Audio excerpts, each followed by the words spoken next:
Now available on video cassette. Charlie Chaplin is a prime example of the very definition of the American dream. He was an immigrant who came from practically nothing and worked to become one of the most successful men in the United States. He understood people. He knew what made them tick. He was able to take that understanding, combine it with his propensity for performing and a talent for writing, and turn it into one of the most successful characters in the history of American cinema. Charlie Chaplin gained his fame by helping to define, package, and sell the idea of the American dream to the American people, and gained his infamy by tearing that idea down and urging his audience to wake up from it. Chaplin used the idea of the American dream in order to appeal to his audience, and it worked. However, eventually, he became disillusioned by the idea and began making films that criticized it and commentated on the very state of capitalism itself.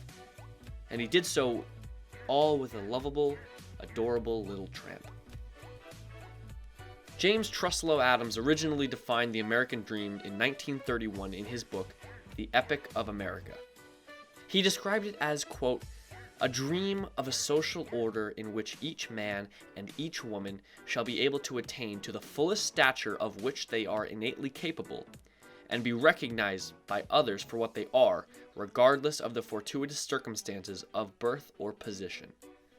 Essentially, his idea for America is that all people should be recognized for their talents and achievements based on merit, not where they come from or who they are.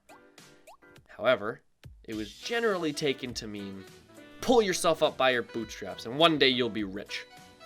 The mentality of working hard and getting money really struck a nerve with people of the time. We use the expression and the idea of the American dream to this day.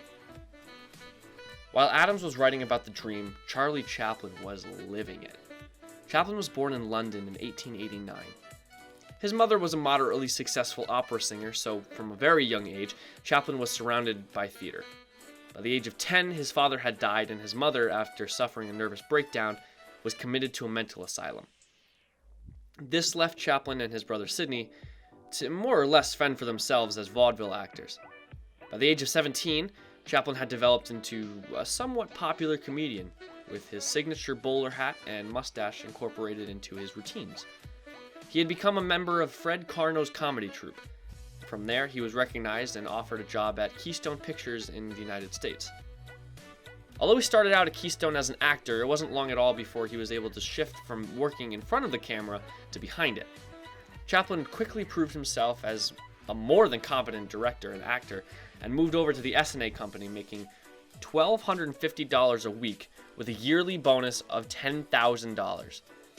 A year later, he would find himself working at the Mutual Film Corporation, making $10,000 per week with a yearly bonus of $150,000. What I would give to make $10,000 a week, holy shit. Chaplin was quickly becoming a nationwide movie star. In an article titled "Pastors Can't Compete with Charlie Chaplin" from the Daybook, a writer from 1915 noted, regarding Chaplin's popularity, especially with youth, that, quote, "There had been much talk about making sermons interesting," said the speaker. "We can't make the sermons as interesting as melodramas or prayer meetings as amusing as Charlie Chaplin." Over the next few years, Chaplin would begin to hone that character that he had created.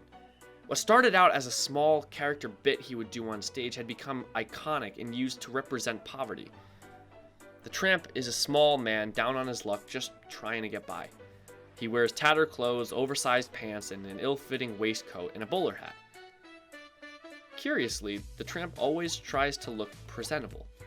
His suit may be strange and look like pieces of different suits cobbled together, but it's a suit nonetheless. The Tramp takes pride in his appearance. He just does the best with what he's got. In the opening of The Tramp, the titular character almost gets run over several times by passing cars. He gets knocked over and rolls around in the dirt road, but every time he gets up, he brushes himself off. He straightens his outfit and continues along his way. The Tramp, the film, is actually the perfect film to look at when discussing the little fellow's character. He's heroic, persevering, and he is bewitched by women. That's not to say that the Tramp is a womanizer, quite the opposite, in fact. In the vast majority of his appearances, he falls absolutely head over heels for one woman. Granted, it's usually a different woman every time, but we're assuming that Chaplin's films aren't connected narratively. The point is that he's always earnest in his infatuation. The Tramp is not without flaws, however. Because he is mostly always portrayed as impoverished, he is also always looking for money. Whether that be by way of a job or resorting to stealing, the Tramp always looks for a way out of his current situation. For example, in The Tramp, upon meeting a woman with some money, he immediately resorts to stealing it. But then he feels remorseful and gives it back. Not only does he give it back, but he even defends the woman from a group of men trying to attack her and presumably rob her. The opening of The Tramp displays every aspect of his character that is consistent throughout most of his appearances. It demonstrates what makes him endearing, and it's at the end of The Tramp which cements his character as one to be pitied. After being taken in by Edna Purviance's character and helping defend her family from the muggers at the beginning of the film, the Tramp learns of Purviance's husband or partner and realizes that he has no chance with her. Perhaps he never did. So he writes a thank you letter to her and her family and continues on his way, leaving them behind. The Tramp's melancholy ending was a revolution in silent comedies, quickly becoming a mainstay, as noted by NPR in 2008. Quote, "And it pointed Chaplin down a different path than the one traveled by other silent comics. A path he shuffled down at the end of The Tramp in a fashion that would become a trademark.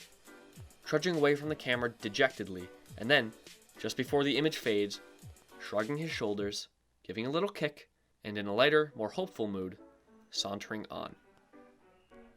The mix of sorrow and hope would be the best representation of who the Tramp was at his core. Chaplin crafted a character with no history or concrete aspirations on purpose. He did that so that the Tramp could really be the everyman. Not only would the audience relate to the basic characteristics of the little fellow, which, at the time, would have lined up pretty well with the values of American exceptionalism, but he would also be able to play any role. He could be a pawn shop owner, a police officer, a baker, or even a gold prospector. It wouldn't matter what he was doing in any given film, as long as the basic tenets of his character were followed. The Tramp can also easily be read as a critique of Americans and their attitudes towards poverty. In almost every one of his early appearances, the Tramp is practically destitute. He lives on the street, as seen in the beginning of A Dog's Life, where he sleeps in the confines of a small, fenced-in area. Chaplin continues to not so subtly compare his life situation to that of a stray dog, making it the focus of the film. Poverty is a Chaplin mainstay. On one hand, it can be read as a statement on class structure in society, drawn from personal experience from his own life growing up poor. But it seems that there's more to it than that. Despite the booming economy of the 1920s, the most popular films at the time centered around the antics of a penniless drifter. Then, Chaplin started to change the way he ended his films. He began to experiment with longer films like The Kid, and as time went on, his films began to have more uplifting endings. Take, for example, The Gold Rush. It sees a familiar little fellow embark on a journey to find wealth during, well, the California Gold Rush. After a series of comedic exploits, the Tramp ends up hitting gold. He and his compatriot end the film famous and with an abundance of wealth. This isn't the first time any of Chaplin's films had an uplifting ending, but it is one of the most notable. Usually, happy endings in Tramp films see the little fellow ending up settling down with a girl like in The Immigrant or A Dog's Life, or see him find or maintain a working class job such as in Easy Street or The Pawn Shop.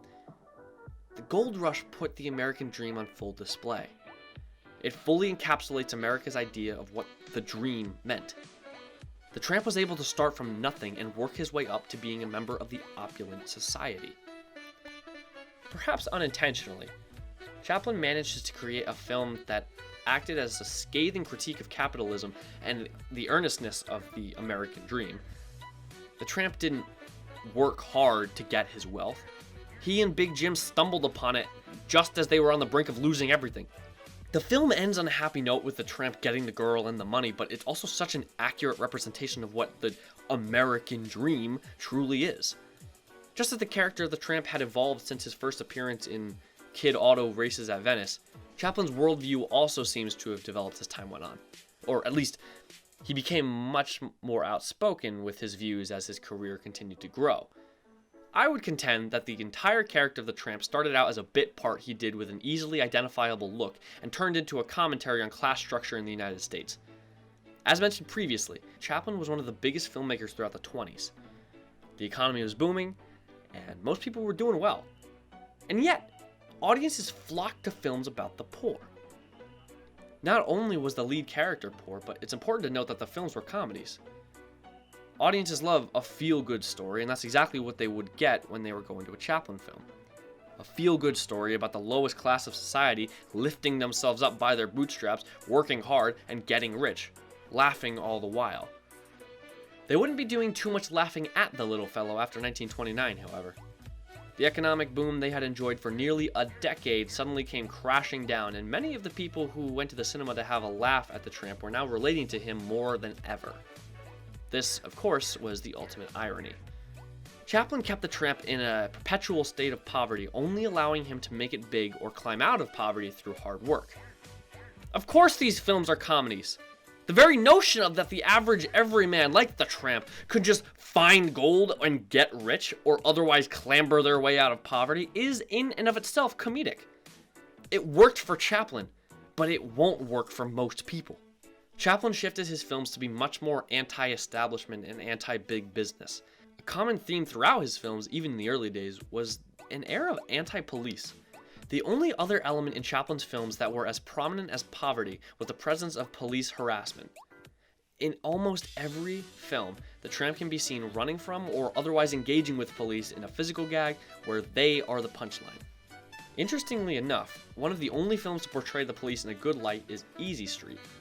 In a modern review of the film, author Tristan Edelman notes, quote, "But then Tramp Cop is only able to save the damsel in distress with the aid of an upturned needle belonging to the junkie, which somehow gives him incredible strength. Ironically, the police officer's success is only granted by, as mentioned, luck, but also an illegal drug." But this is the crux of the very humor of the movie. Of course, Chaplin's cop is inept, but he can't handle the insane crowds and lead bully on his own. So, even when the police are seen as the good guys, they're still portrayed as imbeciles. His disdain for the police or authority in general really informs his stance on the powerful controlling the masses. Chaplin understood people. He knew what made them tick. He was good at reading the room, and at that moment, the room wasn't all too interested in the idea of people telling them to simply work hard and they'll be okay. This was the Great Depression. People were angry, and frankly, so was Chaplin. In an essay featured in the Library of Congress, Chaplin biographer Jeffrey Vance writes, quote, "As he traveled the world, he saw firsthand the economic and political consequences of the Great Depression and met some of the most influential thinkers of the era, such as Winston Churchill, Bernard Shaw, Albert Einstein, and Mahatma Gandhi. After seeing what the Depression had made of the world, Chaplin knew what his next film had to tackle. While he had made subtle commentary on the state of the lower class in previous films, he doubled down and made a film that brought concerns of the working class to the forefront. In 1936, he released Modern Times.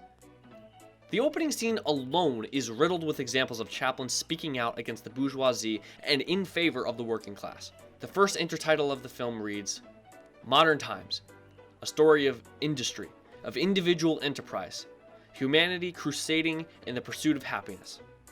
That title alone displays the sarcastic stance the rest of the film would take. From there, Chaplin cuts to a herd of sheep being led presumably to slaughter, and fades to workers getting off the subway. Not too subtle there, are you, Chuck? The scenes that succeed this show a factory worker, Chaplin, being overwhelmed by the working conditions and suffering from a complete mental break. Of course, this is all played for laughs, but the underlying message is abundantly clear. These factory owners, like the one shown in the first scene, live in the lap of luxury, all the while reaping the rewards of their workers, oftentimes at the expense of the physical and mental health of those workers. Now, Vance continues in his article to write about the influences of the film. Modern Times evolved into a comedy that embraces difficult subjects such as strikes, riots, unemployment, poverty, and the tyranny of automation. It continues to critique the American lifestyle in a short scene where the Tramp and Paulette Goddard's character take a break from running from the police and witness a husband leave for work as his wife is waving him goodbye. Can you imagine us living like that? A dream sequence begins, which imagines the two lovebirds living in a stereotypical house with Goddard in an apron making dinner as the Tramp arrives home from work.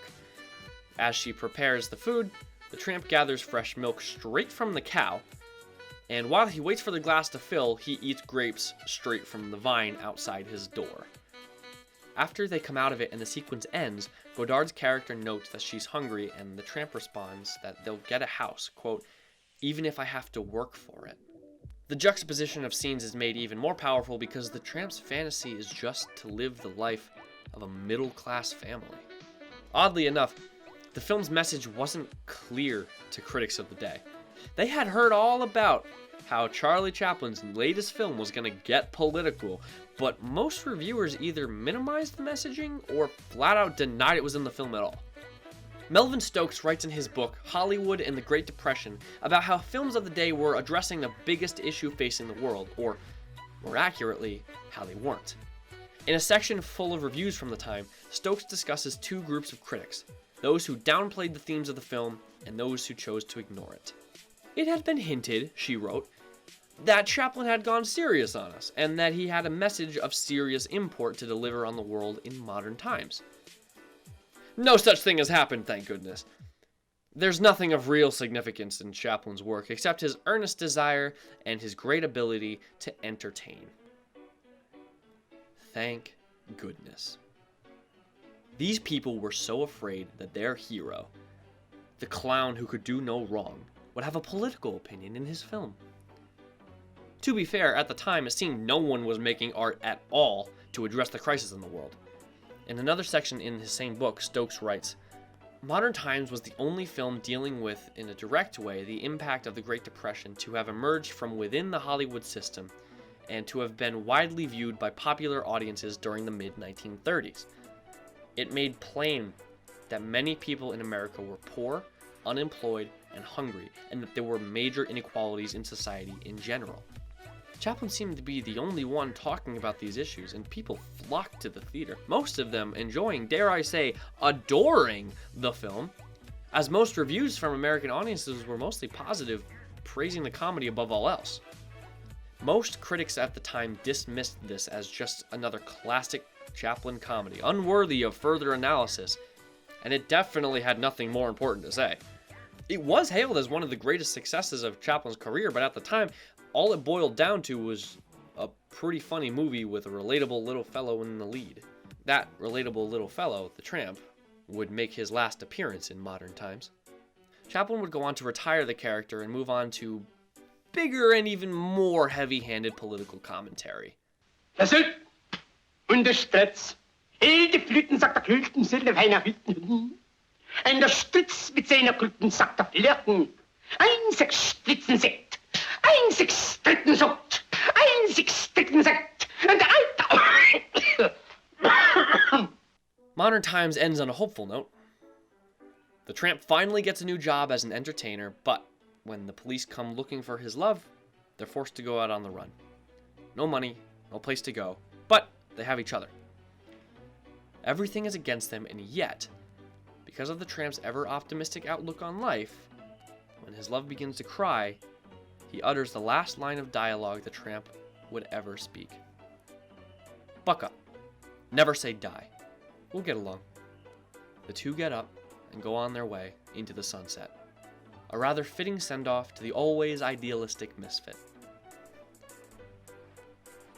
What made the Tramp special was that he was always a symbol of the people.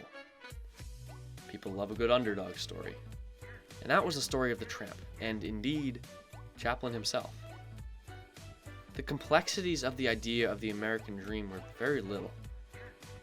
And that's because that's all it is. An idea. It's imaginary, fictional. It's a fantasy. It's a fun story Americans tell themselves at night to feel like they're the best. It's an inspirational little tale that makes it easy for films to pander to the masses. A character can come from nothing, but by persevering and never giving up, they'll be successful. And in reality, that almost never happens.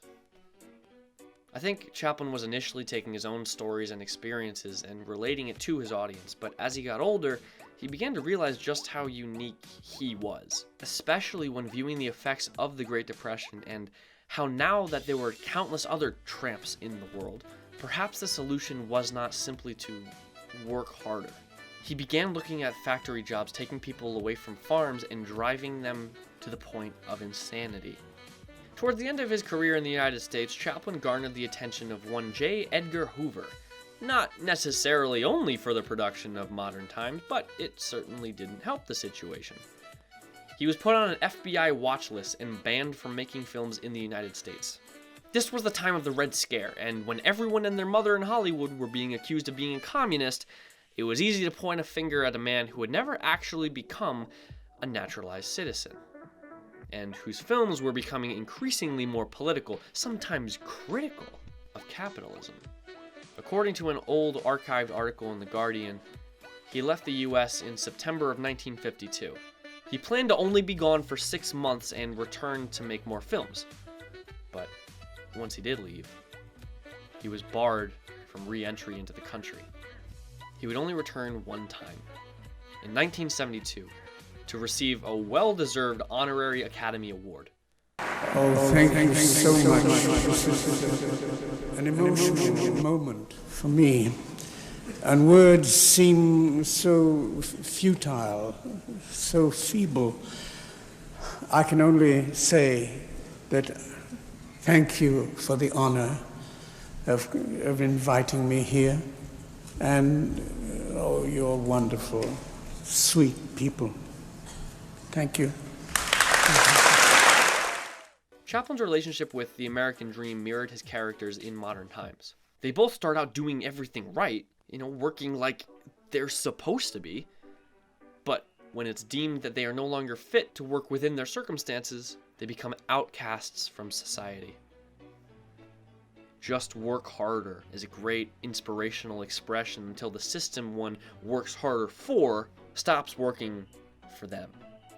Looking at several films throughout his career, it seems as though Chaplin went through a paradigm shift around the same time as the rest of the world did in the early 1930s.